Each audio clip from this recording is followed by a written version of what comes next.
Hello everyone, my name is Iago, and in this video I'll explain my approach to making explosions in Blender using this explosion as an example. I know it looks generic, but this should make it easier to tackle all the common problems I encounter when making a pyro explosion in Blender. Besides, generic explosions aren't exactly useless.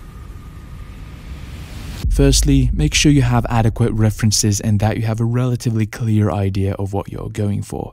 Getting the movement right is crucial, so it's best to use video reference, but it doesn't hurt to use some striking images as well to get the general idea of the shape. I even use 2D animated explosions for this. Since they're intricately drawn to look impressive and to fit the scene, they serve as helpful ideas for the overall aesthetic of the simulation.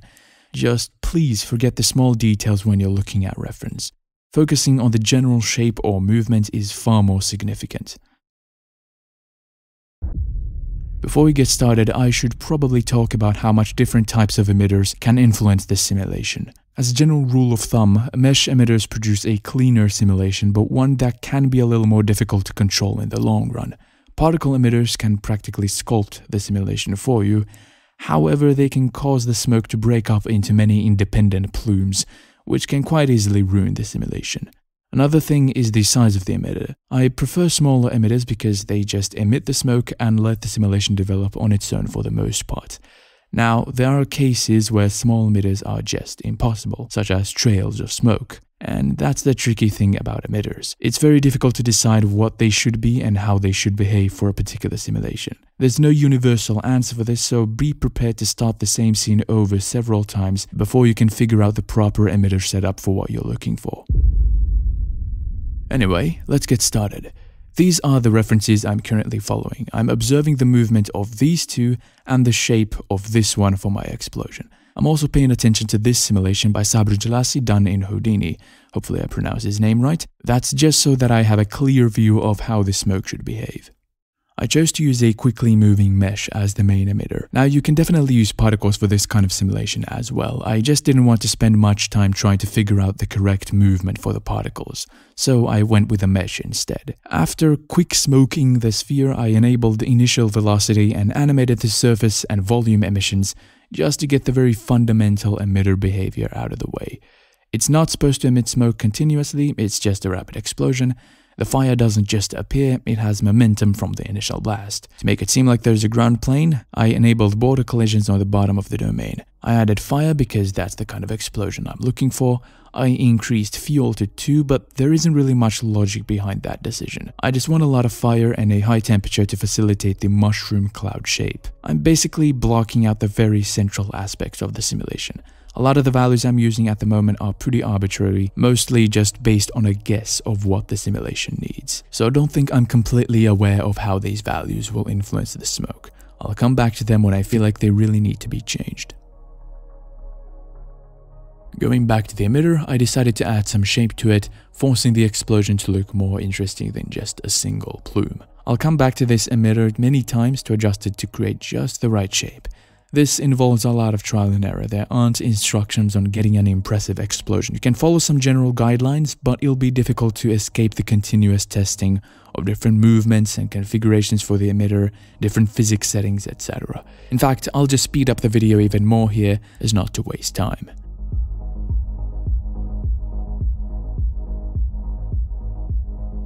Now, all of the adjustments I'm making are to fortify the intended shape of the smoke, and I don't even need to stay stuck to just the domain and emitter. As you can see, I added a wind force field as well, which is a really useful force field by the way. I've seen a lot of simulations that look too static, which could easily be fixed by some general wind. After I thought I got the shape figured out, I exported a preview so that I could see in real time how the simulation behaved. This is incredibly important. I legally enforce you to do the same. Just because 5 different frames of the simulation look good doesn't mean that the final animation will, so just render some of these preview animations during the process to detect and correct any issues. In this case, I wasn't a big fan of the shape and I thought the wind was too strong, so I made some changes to them.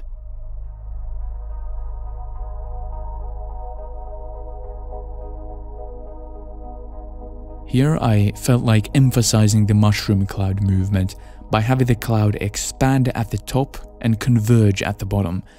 This is a pretty universal movement for any heated gas under a colder atmosphere. The simulation already has this kind of movement in it. Actually, the simulation is doing 90% of the work there. I just want to push it a little further, and for that, there are a couple of methods I use. The first method is the force field. This won't do much to cause the toroidal motion, but it can help add clarity to the shape of the explosion by pulling the sides of the plume in from under it. The second way is through the use of a magnetic force field. When you use a negative value for its strength and move it right over the plume you want to influence, it'll cause the cloud to flatten and expand from the top. However, depending on the situation, it can damage the simulation by making it a lot messier. Here I decided to add a magnetic force field and increase the flow factor to maybe slow down the explosion as it progresses. And since the emitter looked a bit too perfect, I decided to give it a displacement modifier. Now, one thing about force fields is that they can easily overcomplicate the simulation, thus making troubleshooting a lot more difficult, so try to avoid adding many of them.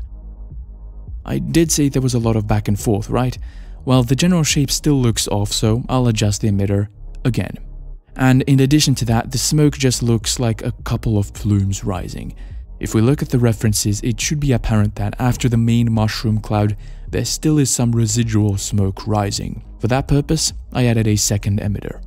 I didn't want it to look like the smoke was being emitted from a perfect circle, so I broke up its form. At this point, I decided the simulation was looking pretty good for its resolution, if not a bit too smooth. I added a turbulence force field to take care of that and animated its position to prevent the pattern of the turbulence from looking too static. Then, the simulation started to look much closer to what I expected, so most of the changes here are trivial. I began to increase the vorticity to see how much turbulence I could add before the smoke lost its general shape. At the start, you should never care for details and turbulence, though I also don't recommend leaving those concerns for the very end. Sure, you shouldn't be distracted by small details when you're working on the very fundamentals, but it doesn't hurt to ensure that when you finally do decide to add details, the smoke won't split into 1,000 wild plumes. The details should never destroy the existing structure. Unfortunately, the increase in vorticity did cause the smoke to lose a bit of clarity in its form, but not by too much. I figured it would be easy to pull some of this excess dust with a force field.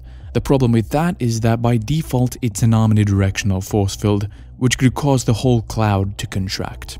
So to fix that, I usually set the fall-off shape to cone and enable some of these minimum-maximum distances and angles to see what exactly the force field is doing, and then turn it upside down so that it's pulling the smoke from the right direction. After that, I just animate it to follow the cloud and hope for the best. I thought it worked quite well, so I decided to finally move my attention to adding the details. For this, I figured a very common process should work. That process involves having 3 turbulence force fields with differently sized turbulence to add different levels of detail to the smoke, large, medium, and fine details. A lot of people seem to underestimate the importance of large and middle scale details. They're the first forms of detail the viewer will notice, so make sure you get them to look good. You shouldn't worry about small details too much, especially when wavelet turbulence will do most of that work for you anyway. Now, the simulation part of this is pretty much complete. I just added some additional resolution because the simulation was being cut off by the domain boundaries. I also prepared for the shading process by adding some color variation among the emitters. It's usually a good idea to do that to make sure the simulation doesn't look too, lifeless. I hope you get the point. I also enabled wavelet turbulence so that I could have a good idea of the details when shading. Finally, for the shading, I decided to have some reference material in the background along with HDR illumination.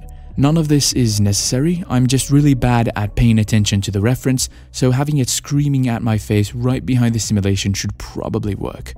I'm not a big fan of the principled volume shader, I don't think it allows for much control, so I always use the original method of creating a smoke shader. I added a volume scatter shader, and since it doesn't absorb any light on its own, combined it with a volume absorption shader, etc.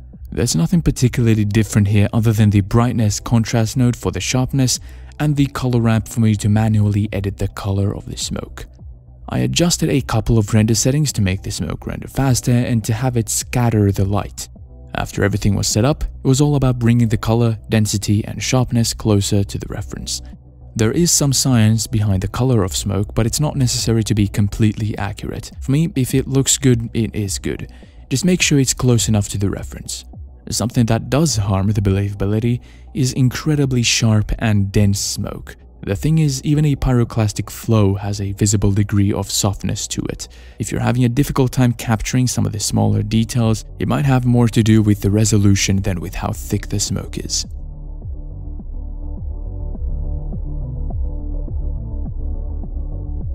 I thought the smoke was too evenly sharp, so I added some variation to it. However, I didn't like the results, so instead I used a gradient texture to dictate the contrast variation. I added an animated empty and used its coordinates to move the gradient around so that it adapts to the expanding cloud in the simulation. Then I moved on to the fire. I'm not trying to do anything really complicated here. In fact, the most challenging part of this is the color ramp for the flame density. Fire tends to look incredibly detailed, so trying to capture that without making the simulation look weird at different parts of the animation is challenging. But eventually I got a result I enjoyed.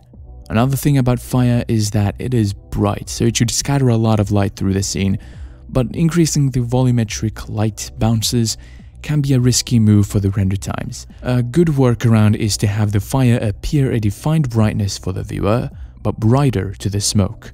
For that, I duplicated the math node responsible for multiplying the brightness of the fire, increased its strength, mixed it with the original math node, and used a light path node. That was to inform the mix node that the camera will only see the fire as having the intensity of 20, while everything else will receive light from the fire as if it had the intensity of 40.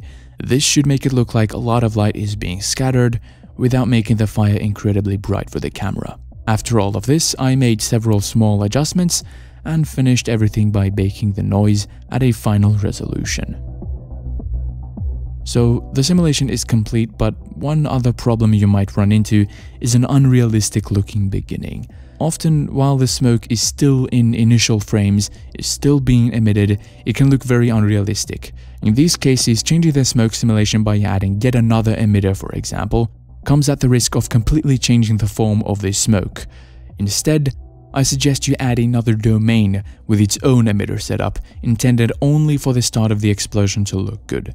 Just make sure the dissipation is high yet convincing, and also move that domain slightly in any direction to avoid glitches from overlapping volumes. Using multiple domains can be incredibly helpful, especially when dealing with more complex simulations. And that brings us to the end of the tutorial. The project files for this video and every other simulation on screen at the moment are in a free public Patreon post. Link to that is in the description. Thank you everybody for watching, and a very special thank you to all of my patrons. Also, have you seen my last video?